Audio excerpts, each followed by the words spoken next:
Welcome to the Matchbook Weekend Football Podcast. I'm your host, Daniel Hussey, joined by the dynamic duo of Mark O'Haire and Adrian Clarke. It's the penultimate Premier League weekend, guys. It's hard to believe. So we'll get straight into it. We're covering 4 games, covering the title race, Europe, and relegation. The games that essentially matter, and all TV games this weekend. So before we get started, like and subscribe to this YouTube channel. It's the easiest way to keep up to date with all the Matchbook content, not just football, but across horse racing as well. Insights.matchbook.com for a full recap of all the podcast bets, again, across football and horse racing. And do check out the Matchbook betting exchange. We invariably will be best price on the odds checker grid for all these bets put out. And plus, a cool bet builder product launched a couple of months ago as well. Well worth checking out. Early kickoff, let's start with Fulham versus Manchester City and take a look at the betting that we have at matchbook.com. Fulham 13.5. I'd say that drifted once that video of flying a kite at training came out. Manchester City 125. The draw is 7.6. Both teams to score, yes, slight favourite there at 184. The Asian handicap line sees Fulham get a 1 3/4 goal head start, with more on that handicap in a second. And the goal line here quite high despite the both teams to score 3.5, pretty much 50-50. So yeah, Adrian, I'm sure you've seen that video of a kite. It does all come down to on the beach sort of dynamic, because Fulham are capable of putting in pretty decent defensive performances when they want to. Yeah, I wouldn't read anything into that video. You can I have fun after train. You have a bit of fun after training. Well, look, if they get some stick, it might fuel them to prove a few people wrong, mightn't it? So, yeah, no, I expect. Look, it's the final home game of the season for Fulham at Craven Cottage, and no one wants to get battered in your last home game of the season. You just don't. You want to sort of wave goodbye to the fans, everyone in a half decent mood, even if you've been beaten. Just at least you've given it a good effort on the last day, and you know, people will forgive you. So I think there will be motivation from Fulham. You know, a lot of people, everyone's sort of writing. If I was a Fulham player as well, you know, everyone's saying, "Oh, well, City will win all their games; they're easy." You know, if I was a Fulham player, I'd be like, "Well, we're not going to be easy. We beat Spurs, we batter Spurs, we beat Arsenal really well, and they've bloodied quite a lot of noses this season." Fulham at Craven Cottage. I think if they're at it, they're a pretty dangerous team. You know, I like the fullbacks. Robinson's had a great season, Anthony Robinson. Castagne's finishing the season well. So Muniz has been a bit of a surprise revelation. So, yeah, look, I think Fulham can make it competitive. I'm not saying they're going to win the game. I'm not saying they'll even get a draw, although they could. I think this is a potentially tricky one for Manchester City. I do. So I'm going to go with Fulham a +2 at 1.83, which basically means City have got to win by 3 goals for us to lose our stake. And I'm all right with that. You might think, what are you thinking? City have been smashing the goals in for fun, which they have. But look, Fulham haven't lost by 3 at home since August. And that was Brentford in their first home match. Not since then, they haven't lost by 3 at all. I think City away from home have won by 3 goals or more, but only on 3 occasions. They did it at Man United. They did it recently at Brighton. They did it at Burnley. It's not something they routinely do. They don't go away to opposition teams and score, win by 4s and 5, 3s, 4s and 5s all the time. And I think, early kickoff, bit of nerves, huge game, all eyes of the world on them. I think Fulham can do okay here. I really do. Obviously, the form of Haaland's a slight concern.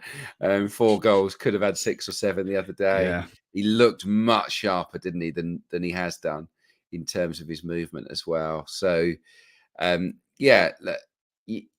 most people would say City are winning this, and I'm not disagreeing as such, but I'm saying that Fulham have a chance of making it competitive. I don't think they're going to lose by 3 goals or more. That is for sure. They might even nick something.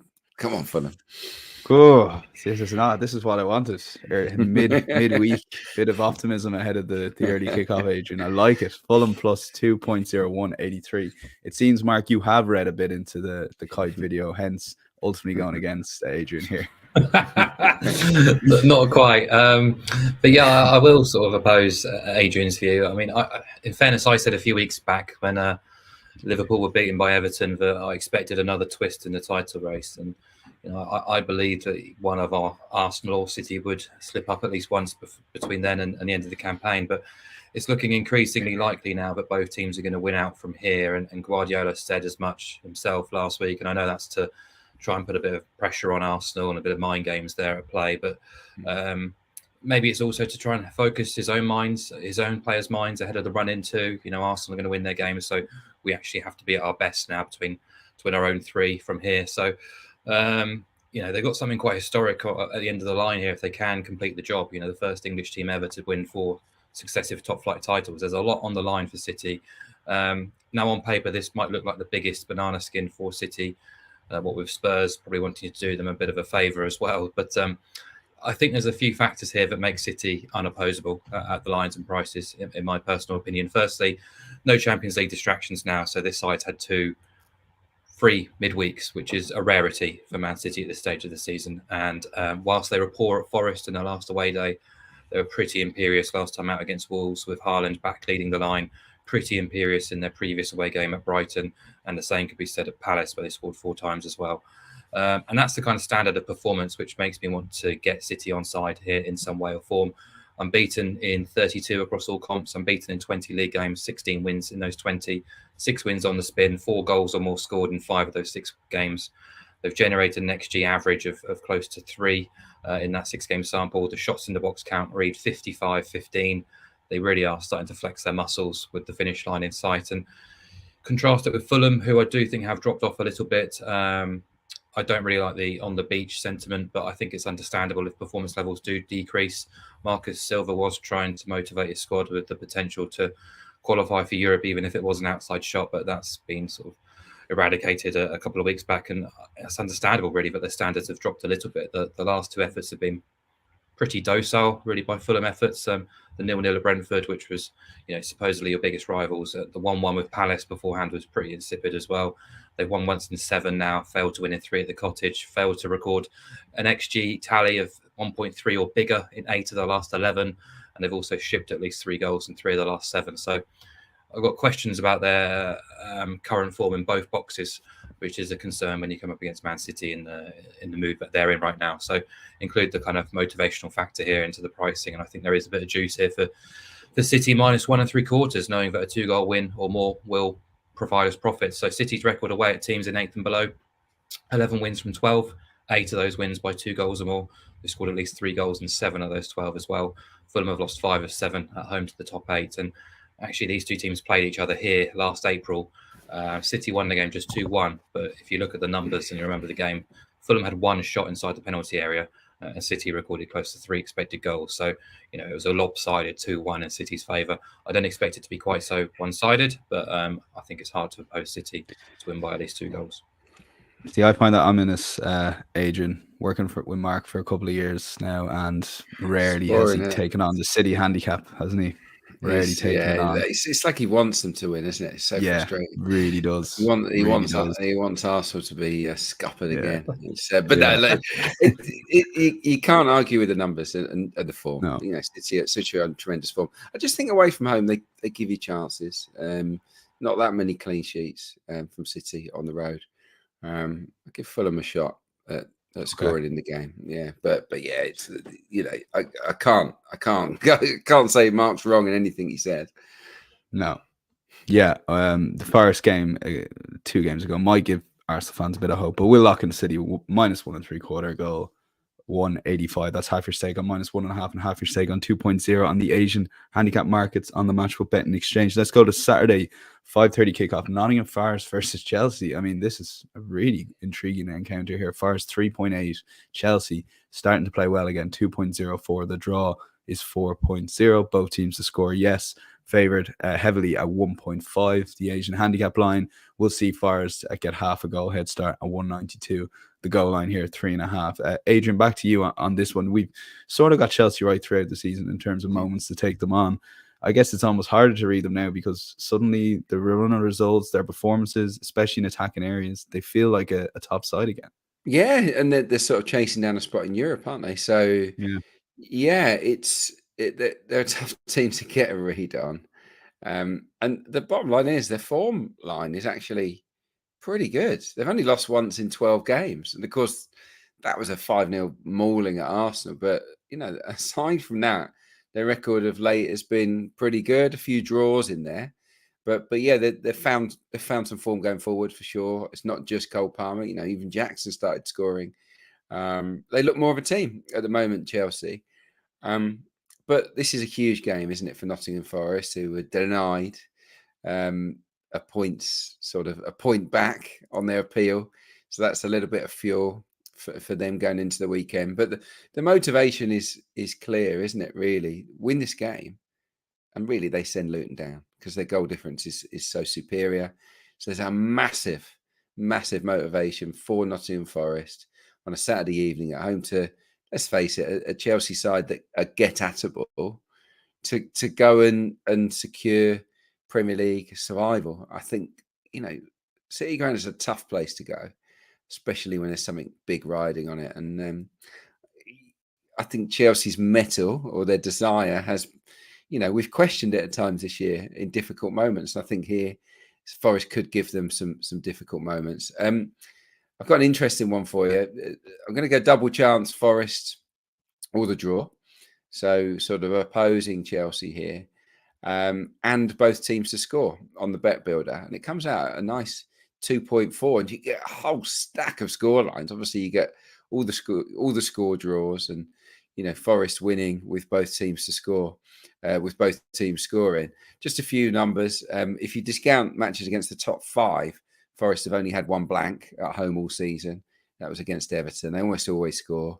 They very rarely keep a clean sheet, just 2 all season at the City Ground. Chelsea, obviously on this great run, have scored in 18 of their last 19 matches in the Premier League, home and away. So, they're very likely, I would suggest, to get on the scoreboard as well. So both teams to score sort of feels a real goer here. It's a short price, but if you include it with the bet builder with Forest and the draw, it takes it to a very backable price of 2.4. So I just think in front of their own fans, Hudson-Odoi's in good form. Obviously, Wood was scoring goals, isn't so much now, but I think their forward players are in good nick.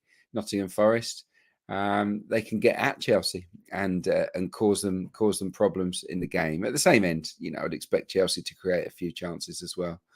So I think it'll be a good game. This, so yeah, that's my pick. I think that Forest can get a result. It might be a draw, which may not be enough. It depends what Luton do against West Ham, but a draw or a win. I think they'll get something out of this for Nottingham Forest so that they don't have to take it to Burnley on the final day. Okay, Forest or draw, and both teams to score 2.4. Similar enough angle for yourself, Mark? Yeah, I want to be with Forest as well.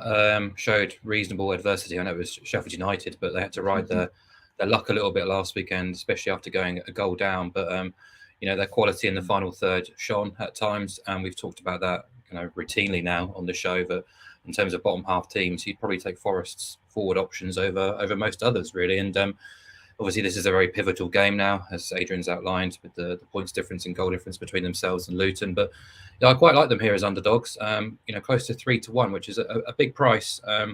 Results-wise, they have improved ever so slightly under Nuno compared to Steve Cooper. There still are big flaws in this team, but I think we've seen recently this is a team capable of mixing it on their day, especially at the City Ground. The Man City match is, very fresh in the memory. And I think they can give Chelsea a tough examination. But for that profligate finishing from Wood, they could have beaten City on another day. You never know, really. And if they can repeat those standards, there's no reason why they can't get something out of this game with the sort of atmosphere that the Trent End will generate in a big game on an evening kickoff. It's all there for Forest, really. And I was quite surprised, actually, when sort of going through my numbers that, the last 8 and 12 game splits, I've got Nottingham Forest ranked 6th in the Premier League for expected points and returning a very positive XG as well. So they have been creating plenty. They've actually remained pretty resolute defensively too. They're just giving away some sloppy goals at times, which is always a concern with Forest, especially those set-piece issues. But close to 3-1 just feels a bit too big. And look, I know Chelsea have made excellent strides recently. 1 defeat in 12 for the Blues now in the Premier League. But has to be said, the best work has been done at the Bridge. They're actually winless in 5 away. That includes a trip to Sheffield United, which was an utter disaster class from a Chelsea perspective. No clean sheets in 14 away, 5 away wins all season. So evens feels a touch stingy to me around Chelsea. They'll have to score twice, I think, to win this game. They're well capable of that with Palmer, Jackson, Gallagher, even Madueke all sort of contributing recently, but I don't trust them defensively either. So yeah, I'd rather back Forest with the 2 results on your side around 1.92 with a half goal start. Okay, we'll go safe option with first double chance, or if you're backing on the Asian handicap line plus half a goal with Mark at 192. But if you want to throw the both teams score angle in, you can increase that to 2.4. Let's get to the well, I guess the big one on paper at Old Trafford. I mean, how did we get here? Manchester United 7.6 at home to Arsenal 1.43. I actually can't believe those prices. The draw is 5.8. Both teams to score. Yes, it will be in and around 1.6, 1.65. The Asian handicap line sees United get a 1.5 goal head start on 188, and the goal line here will be 3.5. Mark, let's send it back to you. I mean, how did we get here? I don't know. We were sort of in the WhatsApp group, and I sort of messaged you last week and said, "Bloody hell, Arsenal around 144 to beat Man United away." You can't sort of oppose it. You can't sort of say it's the wrong price, because based on what we've seen, at least in this calendar year, it's absolutely the right price. And hats off to Arsenal. I thought there was a potential hiccup in their game last week against Bournemouth, but they blitzed them from the off. That first half was very polished, very impressive, and whilst I got issues with the penalty award, I don't have issues with the result. I thought Arsenal were very, very good for the most part. Obviously, second half they had a few wobbles, but for the most of that match, they were the aggressors and deservedly winning comfortably. And it's good to see some of the summer signings really coming to the fore. Havertz, we always knew about Declan Rice, but Raya as well, contributing. Trossard as well. All of them have been sort of criticised at some point or other, but they've started to really contribute positively to this Arsenal squad. And you've seen Arsenal move to the next level. We've talked about that a few times already this season, but they definitely have progressed from where they were 12 months ago. And when they're on song, they're very difficult to stop. And history does tell you Old Trafford is a tough place for Arsenal to go. 1 win in 16 in the league here. But, history's not telling you a huge amount about where the Man United are right now, because they're a shambles. How they've deteriorated to this extent is quite shocking, really. You can call them a comedy show or a circus, and it would be doing it an understatement, to be honest. And I'm probably as bored as listeners now, sort of reading out Man United-based stats, but there's a few for you here which might stand out. But they've now conceded 81 goals in all comps this season. They're worst since 1981. They've lost 18 games in all comps. They're worst since 1978. This season, I've United ranked 15th on expected points. Only Sheffield United have faced more shots. Only Luton and the Blades have allowed more shots in the box. 3 clean sheets in the Premier League since November. 2 goals or more conceded in 7 of the last 10. But yeah, if you go to the start of this calendar year, they've played 15 Premier League games and allowed 16 shots or more in 14 of those, and conceding an average of 21 shots per game, as well as nearly 9 corners per game, which is, we're just scratching the surface. That's just some of the horrific stats based around where United are right now. And that's even without mentioning the horror show from Monday night, the lack of defenders available to them, the lack of sort of veteran personnel who have clearly waned beyond belief in the last 12 months as well. So, yeah, I mean, if Arsenal come here to play, they should absolutely railroad Man United. And, we might expect Bruno to be back, but the defence is still probably going to be as dire as it was for United with Casemiro and Evans without proper protection too. So, I think even in attack, United have only managed 12 shots or more in 4 of their last 9. And you look at the opposition, they managed it against Everton, Sheffield United, Burnley and Chelsea. So, both boxes, they're under serious strain. They're really poor right now. And I look at Arsenal, the best away team in the division defensively, the best defensive team, full stop in the division, actually. They've conceded just 0.79 XG away per game in the Premier League this season. That's quite extraordinary, actually. That's incredibly impressive. That's title-winning material. So happy to take the odds against here on Arsenal to win and under 4.5 goals. Historically, short price to win this match. That I've never seen Arsenal sort of odds on to win at Old Trafford, let alone 1.44. But that's my way of sort of engineering it, a nice price to support. You get a range of correct scores inside, largely because do I see Man United contributing more than a single goal? Not really, to be honest. I think they'll be lucky to score the way Arsenal have defended so far this season. So in that regard, we've got the 1-0, 2-0, 3-0, 4-0 And if they do score the 2-1 and 3-1 on side, I would be surprised if this escalated into something bigger and worse than that. And Arsenal do have the goal difference advantage already. There's no real need to sort of plunder it even more, I believe. So we'll see. But yeah, odds against, I quite like that. Okay, Arsenal under 4.5 goals, 2.14. Adrian, same question to you. How did we get here? How did we get here? Well, yeah, Arsenal made incredible strides, and Manchester United have just become a laughing stock of shambles. It was a disgrace of a performance at Crystal Palace. Like, it was one of the worst I can ever remember from a Manchester United team. Just the attitude, the organisation, the players did not know what they were doing. And every time the camera panned in on Erik ten Hag, which was a lot. I mean, have you ever seen a more bewildered looking manager? It's a mixture of sort of disbelief and anger and basically just cluelessness. He didn't know what to do, and I would have sacked him that night if I was in charge of Manchester United. What's the worst that can happen? They're in danger of losing their European place. I think until he goes, it's going to be a bit of a mess. So, yeah, I think the price is probably as mad as they are. They're probably about right on current form. It didn't sit right with someone like me who's had to watch Arsenal get beaten in this fixture over and over again, or drop points when they shouldn't have done. But I don't see a world here. I cannot see a game here where Arsenal don't create 20 to 30 chances against Manchester United. Arsenal have to play badly not to create 20 to 30 chances in the game. And if they create that much, they should, providing they bring their shooting boots, they should score goals. Man United games can be a bit wild. I wouldn't put it past them to score. But I think Arsenal can score, 2, 3, 4 here quite comfortably. I'm just going to throw in an alternative. I did look at Arsenal minus 1.5. which is odds against, 2.02. So that's Arsenal winning by 2 clear goals or more. The one I've gone with is maybe slightly safe for Arsenal and over 2.5 goals, purely on the basis of Man United being so bad at the back, with Arsenal capable of cutting loose and scoring multiple times. And let's face it, Man United having individuals that could cause something, could make things happen. Bruno in particular, he'll be back for this one. Garnacho's not in bad form. Hojlund, they have players that can hurt anyone, but they're just a mess of a team.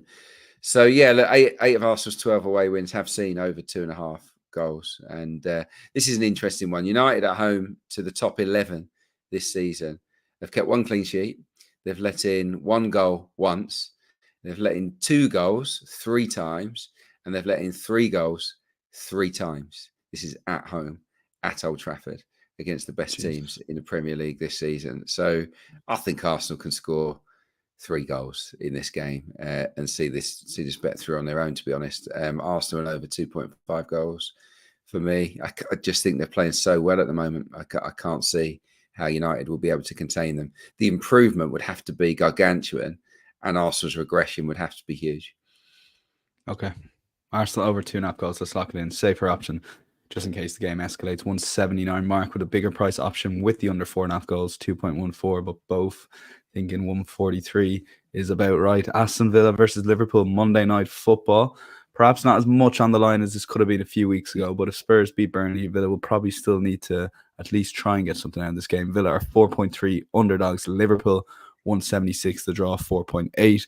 Both teams to score, it's around 1.37 at the moment, in around 1.4. I'd say that'll end up going off. Villa getting a 3/4 goal head start on the Asian handicap line, and 3.5 is the total. Mark, over to you here. We're recording this before Villa's game in Olympiacos. This extra day and a half's rest might re-energize them, obviously depending on that result in Greece, though, I guess, as well.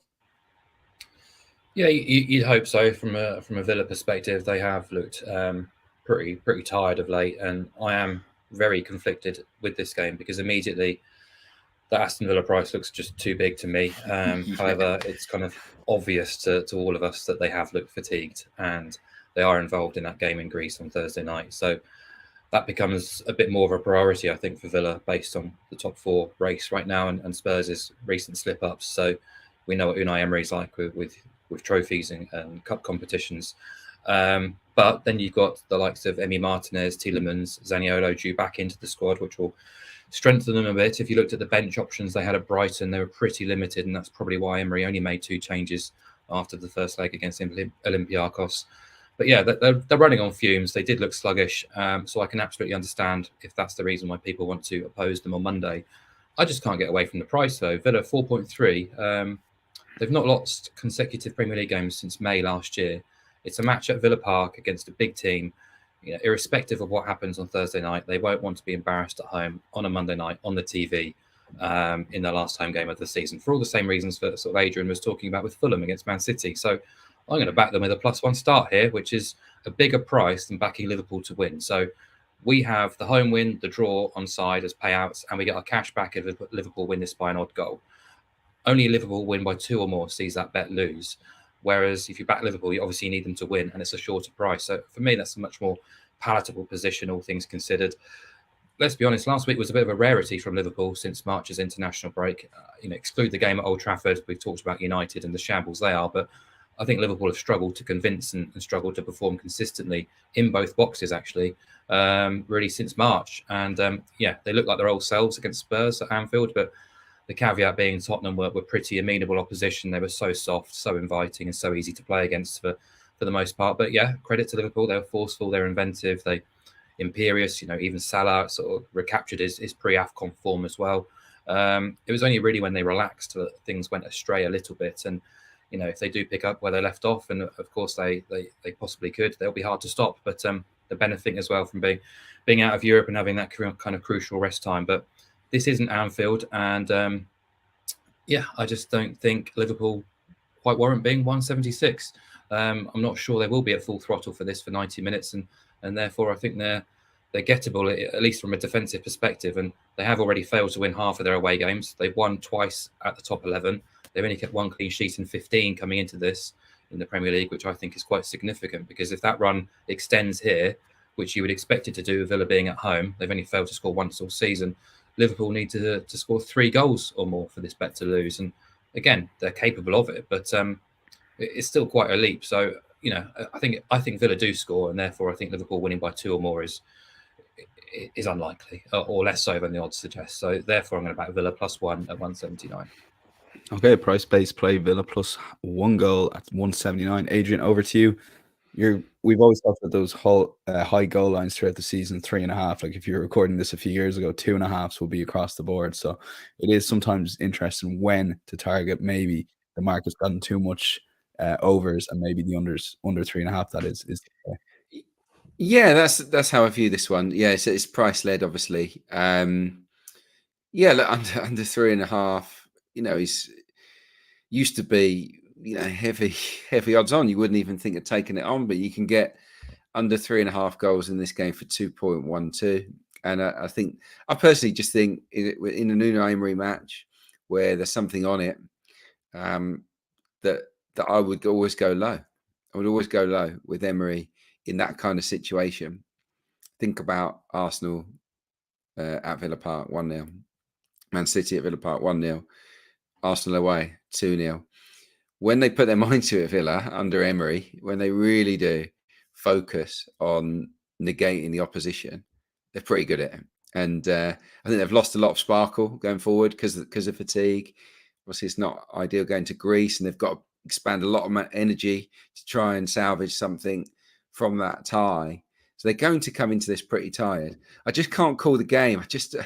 I don't know who's going to win this game. Because for me, I agree with Mark. Villa shouldn't be 4 point something. Liverpool shouldn't be odds on. But I still can't hand on heart back Villa to win the game, or Liverpool for that matter. So I wanted to go with the goals angle. This is price led. Liverpool away from home, by the way, against top 7 this season. 5 games they've played, and 4 of them have seen under 3.5 goals. So Liverpool away from home is, they're not involved in that many crazy gung-ho wild roller coaster matches against the top teams. And as I've outlined, Emery, when the big teams roll into town, usually focuses pretty heavily on stopping them and then nicking something. He's done it throughout his career at various clubs. So Yeah, I think I don't see this being a crazy goal fest. I think it could go the other way. I don't know who's going to win. 2.12 under 3.5. Okay, good case for the under there. A lean mark have been pretty safe today. Villa plus 1 goal, 179. That follows in our Adrian's Arsenal over 2.5 goals, and then Mark's Forest double chance and City Lane 1 3/4 goal. Insights.matchbook.com for a full recap of all the guys' bets. Adrian, League Two playoffs, second leg, 3-0 down. I mean, what happened yesterday? Yeah. So Crawley against MK Dons. Yeah, Crawley just out, they outplayed MK. MK Dons finished way ahead of Crawley in the league table, had a lot more points. But yeah, Crawley turned up and they turned the heat on and produced a fantastic performance. And MK had a real off night, so couldn't live with the intensity of Crawley's football. Some great individual performances. I think Liam Kelly was brilliant in midfield. The goalkeeper was great, Corey Adai. But I'm going to be at this second leg. It's been moved to Saturday night. I just think MK Dons have got to go for it here. 3-0 down. They'll take inspiration, I think, from what happened with Sheffield Wednesday last year against Peterborough. I was at that game as well, where they came back from 4-0 down to reach Wembley. I'm not saying that MK Dons will definitely be able to overturn the deficit, but they are an attacking team. They've got loads and loads of goal threats. And I think they have no option but to take it to Crawley Town. Early goals are always really, really important. I remember Wednesday getting that early goal and it just lifted that stadium to a different level. And MK Dons are the best team in League Two at scoring goals in the opening quarter of an hour of games. They've scored 18 across the season in the first 15 minutes, 10-2 on aggregate at home in the first 15 minutes of games this season. And they're 22-8 up in the opening 30 games at home this season. So I think a fast start is something that they're accustomed to producing. And if they get it here, Crawley could start wobbling.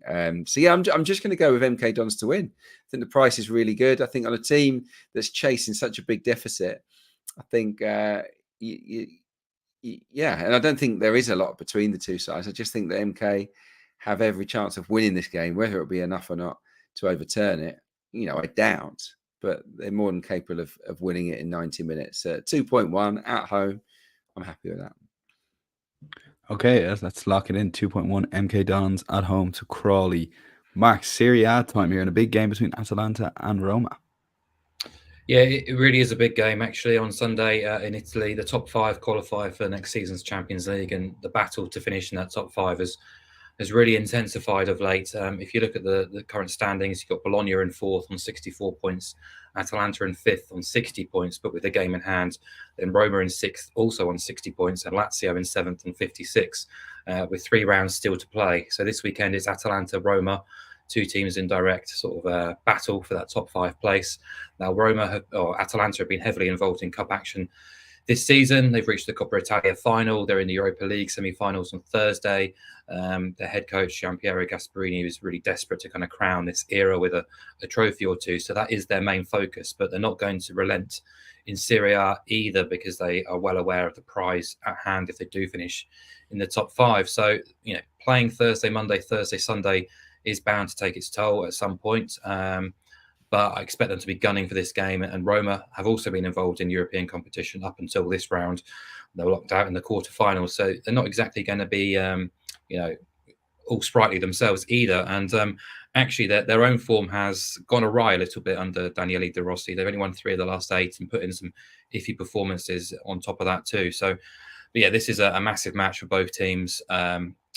Both teams are pretty fluid in forward areas. Both will create chances, but difficult to trust either team in the defensive phase right now either. So I like the look of over 2.5 goals here at 187. I thought that's a great price in what could be considered a bit of a shootout. Roma have failed to score once in the league this year. Atalanta have failed to score once since Christmas.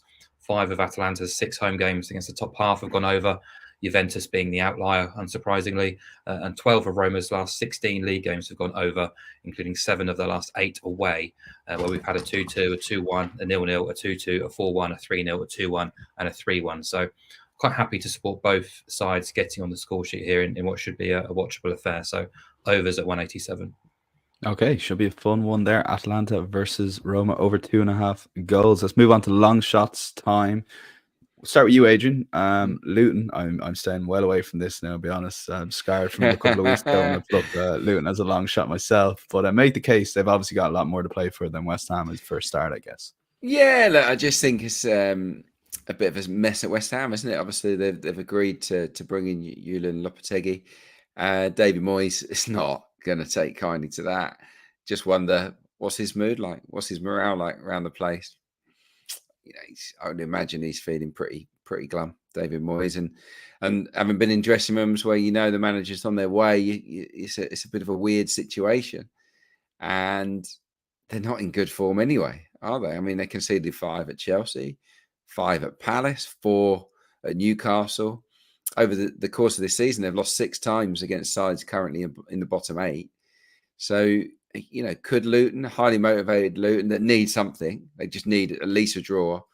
Pretty much they need a win at the London Stadium to keep their hopes alive. I think this is the best chance Luton will get to produce a result, because West Ham are looking towards next season, aren't they? So look, any stats Luton related is not going to it's not going to support a Luton win here. We're taking 1 point for a possible 36 away to sides in the top 13, of which West Ham are in it, of course. But they have scored in 8 of those games, Luton. They're often worth a goal, and I think they can score maybe a couple of times here against a beleaguered West Ham. I'm going to go with Luton, who are a healthy enough price on their own, but by pairing it with over 2.5 goals, you get to 5.5, which is long shot territory. 72% of Luton's away games have gone over 2.5. West Ham home games average over 3 a game. I think that we can expect to see 3 goals here. And maybe, just maybe, Luton, desperate for a win against D-Mob happy West Ham. This is their chance. It's now or never for Luton. Yeah. Got to. And it'll make Saturday Night Football very interesting with Nottingham Forest. So we will lock that in. Luton over 2.5 goals, 5.59 to 2. Adrian Clarke's long shot. Mark, Aston Villa game we've covered already versus Liverpool. You can see Villa perhaps scoring and getting a decent high scoring win, that is, against Liverpool. I can. I just trawled all the major European leagues, and the one price that just kept screaming at me, I kept going back to Aston Villa, sort of a big price at home on Monday night. Presuming Spurs beat Burnley on Saturday, there still is something on the line here for Aston Villa, and I think obviously there are a number of reasons why you might not want to be with them, with the schedule, with the fatigue element. But I just think Monday night under the lights at Villa Park in a big game against a big opposition. Adrian's already sort of talked about Unai Emery and the way in which he likes to set his side up. It's not beyond belief that Villa can turn it on one last time and pick up a positive result. And I just think they're being a little bit disrespected by that price. And I'm not sure Liverpool's form over more than one game sample warrants being sort of a 175 shot to win at Villa Park. So I'm going to do a Miguel Delaney, actually, and just follow my gut and back Villa to win and both teams to score at 5-1. Love it, Mark. 6.0 the price there. Best bet time. And we're going all the way to Bundesliga 2 here, Mark. St. Pauli, the second place side, taking on the bottom place side, and you fancy them to win with a shutout as well. Yeah, so just 2 rounds left of the Zwei Bundesliga. We're going on Sunday for the game between second place St. Pauli and already relegated Osnabrück. St. Pauli could be promoted before even kicking a ball, with Fortuna Dusseldorf travelling to Kiel on Saturday. But either way, I'm expecting the home side to put on a decent show for their home supporters and try and celebrate promotion in front of their fans. They've recently lost the derby last week at Hamburg. So they want to bounce back from that. So they've been strong at home all season anyhow, with 10 wins and 16. They are the best defensive team in the division. They've shut out 7 of their visitors this season. They've only conceded 3 goals in 7 home games against the bottom 8. And, promotion would be and will be richly deserved. I fully expect them to finish the job. And then there's Osnabrück. I watched them on Tuesday night, actually. They played a rescheduled game against Schalke. They needed to win, basically, or they would be relegated. And they lost 4-0. They conceded 23 shots, an utterly appalling effort, actually. They were 2-0 down within 10 minutes, and they played like a side that had already accepted their fate. And that was the 13th occasion this season they failed to score. In the last 7 games, they've suffered 3 4-0 defeats and a 3-0 loss. Away from home, they're giving up 2.4 goals per game. And in 4 areas, they're very, very limited as well. So I'm backing St. Pauli to win and BTTS no at 2.1. Basically, St. Pauli to win to 0. They're a class apart from Osnabrück. Okay, we'll lock that in. Last bet time from Adrian Clarke. Newcastle United, they're flying at the moment, Adrian. Yeah, they're flying. 4th best home record in the league. They entertain Brighton. They've won 12 at their 18 at St James's. Obviously, they've been in good form. They've scored loads of goals against Burnley. Sheffield United, before that, Spurs. In 2024, in 8 home games, they scored 25 goals. So fantastic form on their own patch, Newcastle United in 2024. And look, Brighton, yeah, they beat Villa, and that was a slight improvement for them. But you can't trust them away from home. Not this season. Brighton and Hove Albion, they've been beaten away to all of the top 7 so far this season, and they've let in at least 2 goals on every single occasion. So yeah, 5 of those 6 games have seen over 2.5 goals as well. So yeah, I'm looking at Newcastle and over 2.5 to beat Brighton. It's just the wrong side of even money, about 1.96. Since the start of December, Brighton's away record reads this: 1-1, drawn 4, lost 7. And I just think that Newcastle gunning for a place in the Europa League next season. I think there's a real determination for them to do it against the odds as well, given the number of injuries they've had. I think they're salvaging their season, the Magpies. And I think that a good, handsome win against Brighton will almost get them there. So I think it's a really, really big game. And I just can't see Brighton spoiling that party. So yeah, for me, Newcastle and overs at 1.96. Okay, Newcastle over 2.5 goals, 196. Yeah, they've been flying, to be fair to them. Eddie Howe has done well to, as you said, salvage the season. My thanks to Mark and Adrian. It's hard to believe we're 1 weekend away, guys. It's been a long season, but look, we've done well. We've done well, I have to say. So listen, thank you all for listening and watching, and we will hope to provide you some winners, not just this weekend, but next weekend and onwards to Euro 2024 as well. Insights.matchbook.com. Get a full bet recap of all the guys, including Mark O'Hare's European Insights, up tomorrow. Until then, we will chat to you next week. Enjoy the weekend's football. Bye bye.